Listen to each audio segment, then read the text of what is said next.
Hi everyone, Myan with the Burton Realty Group, and today I want to talk to you about 6 tips for buying a fixer-upper.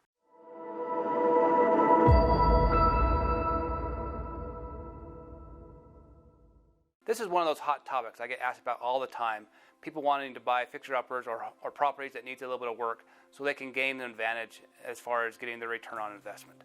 So here's a few tips that I would recommend that you go through as you get started in looking at buying a fixer-upper. The first one is to define really what you want in a fixer-upper. There's a wide range of what a fixer-upper could be. It could be simply carpet and paint, which is fairly simple, or it could be a complete overhaul, a complete remodel. You need to define what that is for you and what that looks like. Also, in that process, you want to define what you want to do long-term with this property. Is it one of those where you're going to fix it up and turn around and sell it? Or is it one of those you want to live in yourself and fix it up over time? Or maybe it's something you want to hold on to and rent out long-term. Knowing what you want to do with the end result will really impact your decision when you buy. The second tip is to figure out how much of the remodel you want to do yourself, how much you are capable of. Have you done remodels in the past? Have you done a lot of construction? Or is this the first time you're ever doing any of these type of projects and you need to find somebody to help you do them for you? If you're going to hire somebody out to a general contractor to come in and do the work for you, it's going to go a lot faster. If you're going to do it all yourself, it may take you a couple of months to several months to get the project done, depending on how much work needs to be completed. So know going in, when you buy the property, what is it you're going to do and what you're going to have somebody else take care of. The third tip is to budget and have a budget, both financially and in time-wise, for what you're going to do in the property. You're going to have an idea of what needs to be done. You're going to get estimates on flooring and paint and any of the remodel that you need to do. But the chances are, as you go through this, you're going to find other things that have to be done that you didn't see initially. I would budget at least 20 to 25% over what your initial budget is for all these unexpected items that are going to come up. The other thing is that on the time side of it, if you're doing a lot of the work yourself, it's probably going to take you much longer than you expect to do everything.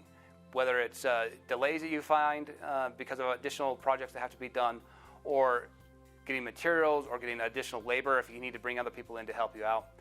Same thing on a general contractor. It's probably going to take a little bit longer than what you expect for the entire project to be completed. The fourth tip is to get an inspection. I would hire a professional inspector, get somebody really good that you can come in and have him go through the home with a fine-tooth comb. Electrical, plumbing issues, HVAC, roof, sewer lines. All these things need to be checked before you buy that house, so you can eliminate as much as possible any surprises that you're going to have as you start doing the remodel. If possible, if you're going to be using a general contractor, have that general contractor come with you to the inspection. He'll be able to see things and discuss things with the inspector that you won't even be aware of because of their experience. And he'll have a much better idea of the condition of the property and what it will take to get to the condition that you want as the end result. Number 5 is to check all the zoning ordinances for the property with the city, county, whatever area you might be in. Make sure that the use that you intend to have for that property is in line with whatever the zoning ordinances are, so you don't run into a big issue with the county or the city. And finally, tip number 6 is to get a building permit. Regardless of whether you're going to be doing the work yourself or whether you're going to hire a general contractor, if it's a substantial amount of work, be sure to check with the building department and get a building permit. You will save yourself a ton of headache and frustration by getting that permit up front and making sure it's inspected properly and the work is done correctly as you go through the remodel. You don't want to get to the back end and be prepared to sell the property and then have an issue with your buyer who wanted to see a permit for the work that was performed. So there you are. There are 6 tips for helping you plan and buying a fixer-upper. If you would like more information about a fixer-upper or would like to find one or have questions about a project that maybe you're in the middle of, I'd love to chat with you. Feel free to give me a call or send me a text, and I look forward to talking to you soon.